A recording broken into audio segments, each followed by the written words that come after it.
on the revive.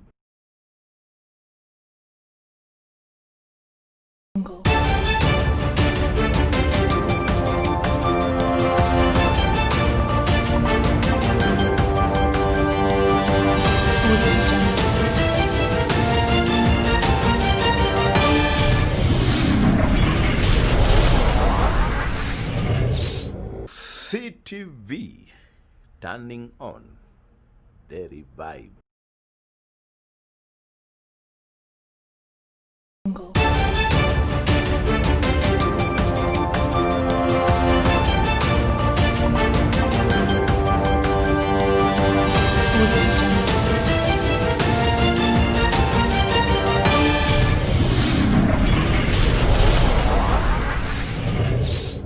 CTV turning on the revive.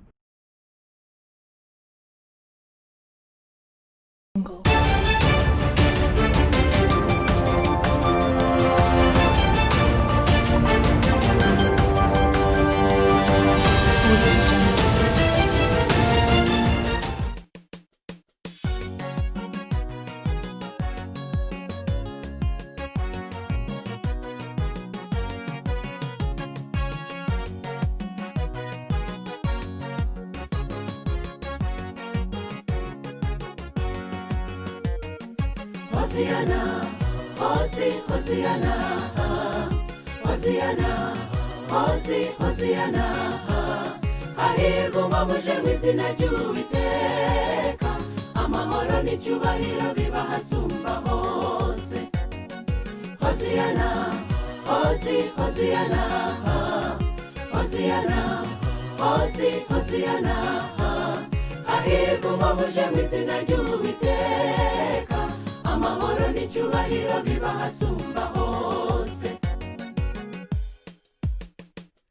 Umunsi umwe Yesu yinjiye mu murwa Yerusalemu, mu cyubahiro cy'umwami w'abami.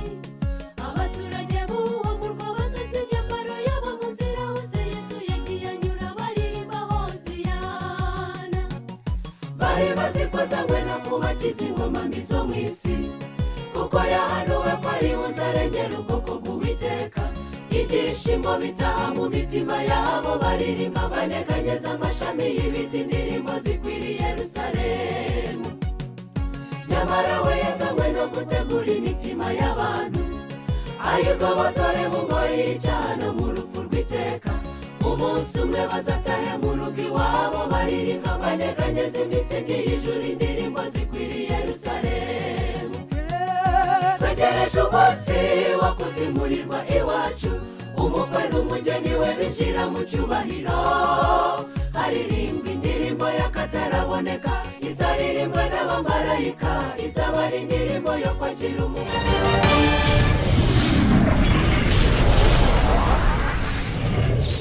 CTV turning on the revive.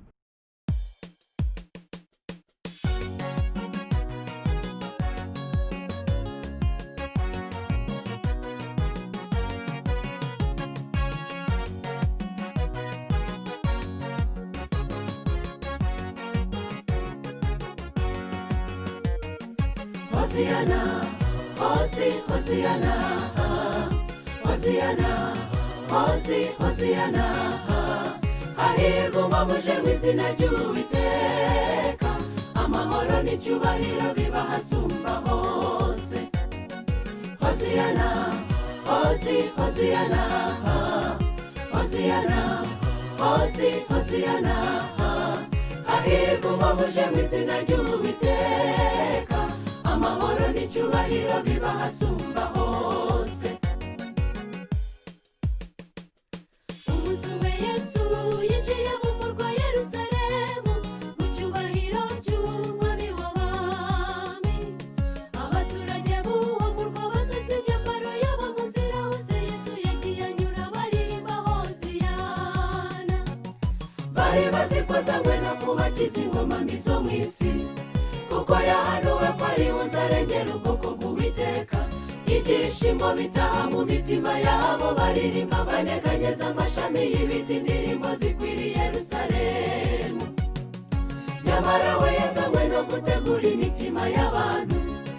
ayigobotore mu ngoyi cyane mu rupfu rw'iteka umunsi umwe bazatahe mu rugo iwabo baririmba banyeganyeza imisingi y'ijuru indirimbo zikwiriye Yerusalemu twegereje umunsi wo kuzimurirwa iwacu umukwe n'umugeni we binjira mu cyubahiro haririmbwa indirimbo y'akataraboneka izaririmbwa n'abamarayika izaba ari indirimbo yo kwakira umukwe acyuye umugeni we uwo munsi tuzasezera ku isi y'ibyago icyaha n'urupfu bizaba bikuweho by'iteka turirimba n'ijwi rirenga ry'icyubahiro dufatanye n'abamarayika dusingiza umwami w'abami kandi nyir'ubutware bwose hoziyana hoziyana hoziyana hoziyana hahirwa umwami uje mu izina ry'Uwiteka amahoro n'icyubahiro biba hasumba hose hoziyana hoziyana hoziyana hoziyana hahirwa umwami uje mu izina ry'Uwiteka amahoro n'icyubahiro biba hasumba hose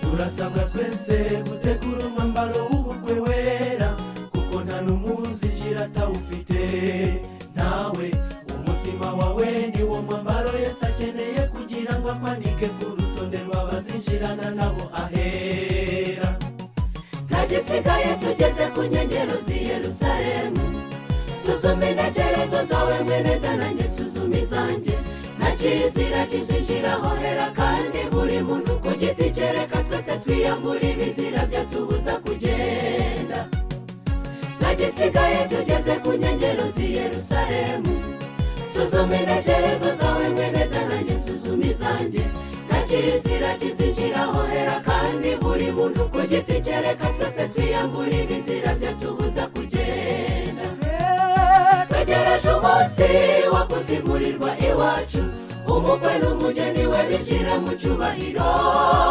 haririmbwa indirimbo y'akataraboneka izaririmbwa n'abamarayika izaba ari indirimbo yo kwakira umukwe acyuye umugeni we uwo munsi tuzasezera ku isi y'ibyago icyaha n'urupfu bizaba bikuweho by'iteka turirimba n'ijwi rirenga ry'icyubahiro dufatanye n'abamarayika dusingiza umwami w'abami kandi nyir'ubutware bwose hoziyana hoziyana hoziyana hoziyana hahirwa umwami uje mu izina ry'Uwiteka amahoro n'icyubahiro biba hasumba hose hoziyana hoziyana hoziyana hoziyana hahirwa umwami uje mu izina ry'Uwiteka amahoro n'icyubahiro biba hasumba hose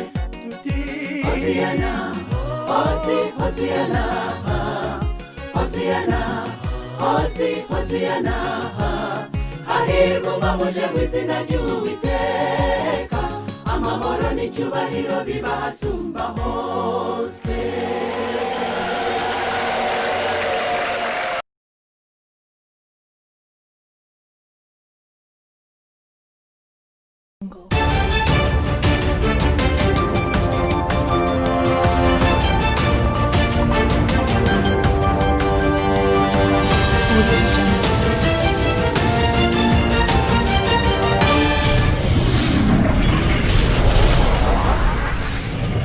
Those fraudsters who are not going to be able to do it again. Because what? Because the Lord himself has given us the power. He told me that he has given us the power to triumph over scorpions and snakes, and they will not hurt us.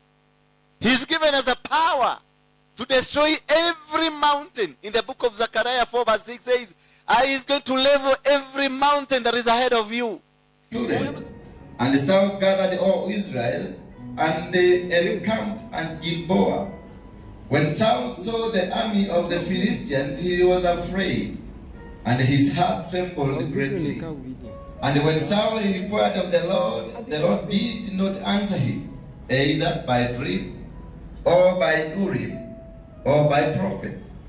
Then Saul said to his servant, "Seek out for me a woman who is a medium, that I may go to her and inquire of her." And his servant said to him, "Behold, there is a medium in Edom." So Saul disguised himself and put on other garments and went, and the two men with him, and they came to the woman by night. And he said, "Divine for me by a spirit divine," underline that word. And he said, "Divine for me by a spirit, and bring up for me whoever I shall name to you." Underline that statement. Divine for me by a spirit, and bring up for me whomever I shall. Cried, and with a loud voice the woman said to Saul, "Why have you deceived me? You are Saul." Then King Saul to her, said to her, "Not be afraid. What do you see?" And the woman said to Saul, "I see a God coming up out of the earth." He said to her, "What is his